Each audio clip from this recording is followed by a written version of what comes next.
შენ ცხოვრებაში ბევრი არჩევანი შეიძლება გააკეთო ისეთი, რომელიც იქნება არჩევანი ანტიქრისტეს სასარგებლოდ, ესეც რას ნიშნავს, რომც ვერ მოესწრო ანტიქრისტეს.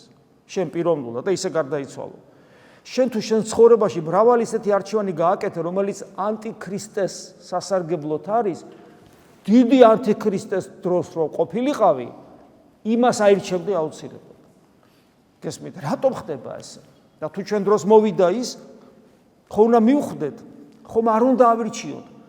ის ხო მაცდურად მოდის, ის ხო ეცდება ყველა აცდუნოს ქრისტიანის, იმიტომ რომ კიდევ ვიმეორებ, ანტიქრისტე ნიშნავს არა ქრისტეს მოწინააღმდეგეს, ანუ ის კი არ ეცდება რომ ქრისტეს აწინააღმდეგო რაღაცები თქვას და ჩაიდინოს, არამედ ქრისტეს მაგიერს ნიშნავს, ანუ ის ეცდება რომ გვაცდუნოს და ღვთის სახელით ილაპარაკოს, როგორც ღვთის ძემ ისე ილაპარაკოს. ამას უფალი გვაფრთხილებს, ის თავის სახელით მოვა და იტყვის, რომ მე ვარ და არა მე რომ მოვედი მამის სახელით, არა ეგრე, არამედ თავის სახელით და ეცდება რომ აცდუნოს ადამიანები. როგორ უნდა მივხვდეთ, კითხვა ჩდება. ერთ-ერთი რაც გამახსენდა ახლა წმინდა ეგნატე ბრიანჩაინოვი და არ მგონია რომ ის ორიგინალური იყოს, სხვაებიც იტყობდნენ ამას, იმიტომ რომ ეს ძალზედ გასაგებია და სახარების სულთან კავშირშია. არის ის, რომ ვინც თავის ცხოვრებაში ქრისტეს ვერ ცნობს, მას არა აქვს უნარი იცნოს ანტიქრისტე.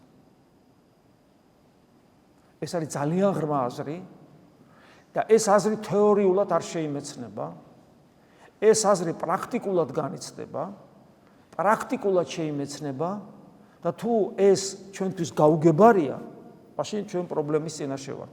კიდევ ერთხელ ვიმეორებ, ის ვინც ვერ შეძლებს, ვისაც არ ძალუც ქრისტეს ცნობა, როგორ უნდა ვიცნოთ ქრისტე? უფალი ეხება ჩვენს გულს, ეშმაკიც ეხება ჩვენს გულს, ჩვენი რაღაცა ინტუიციები და ჩვენი რაღაც ფსიქოლოგიური რაღაცებიც ეხება ჩვენს გულს. ჩვენ შინაგანად ბევრ ამას გძნობთ, ხო გძნობთ, ახლა ადამიანი, ცოცხალი ადამიანი ბევრ ამას გძნობს. აი ჩვენ რასაც გძნობთ შიგნით, ღვთისგან არის, ეშმაკისგან არის, თუ რაღაც ჩემი მოჩვენებებია, რომელიც საბოლოო ჯამში ეშმაკთან ერთად არის. ამის გარჩევის უნარი თუ არ არის? ამას ქვია გარჩევის უნარი, გარჩევის უნარი. გესმის? ეს ძალიან მნიშვნელოვანია სულიერ ცხოვრებაში. თუ ადამიანს გარჩევის უნარი არ აქვს, სერიოზული პრობლემა აქვს და ეს ნიშნავს, რომ მას არ შეუძლია ქრისტე იცნოს. აგერ მოვიდა და უამრავი ადამიანი თავი უსკდებოდათ, ისეთი გონიერები იყვნენ. ისეთი რელიგიურები იყვნენ, მთელი წმინდა წერილი ზეპირად იცოდნენ. ვერ იცნეს. და უცნაურია, აბა ვინ იცნო?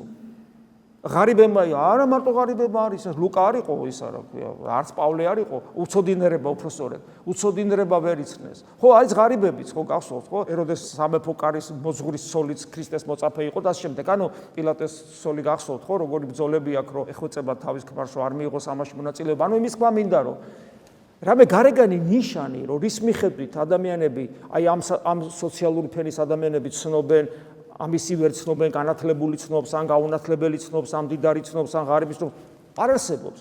ეს რაღაც საიდუმლოება, რომელიც ჩვენ შიგნით აღესრულება. ვიღაცა ცნობს ქრისტეს, ვიღაცა არ ცნობს. ჩვენ ისე უნდა ვიცხოვროთ, რომ ჩვენ უნდა მივიდეთ იმ კონდიციამდე, რომ ქრისტე ვიცნოთ. ჩვენი მთელი რელიგიური ცხოვრების არსი ეგ არის. ქრისტე ვიცნოთ.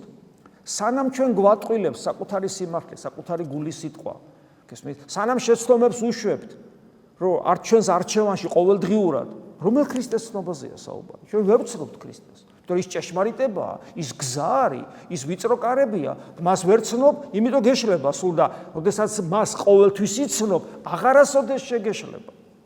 გესმით რა შეასაკო?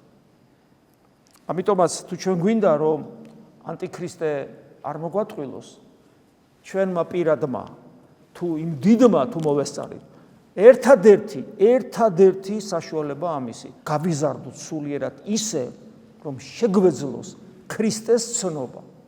როცა ის ჩვენთან მოდის და როცა ის ჩვენ გვეხება.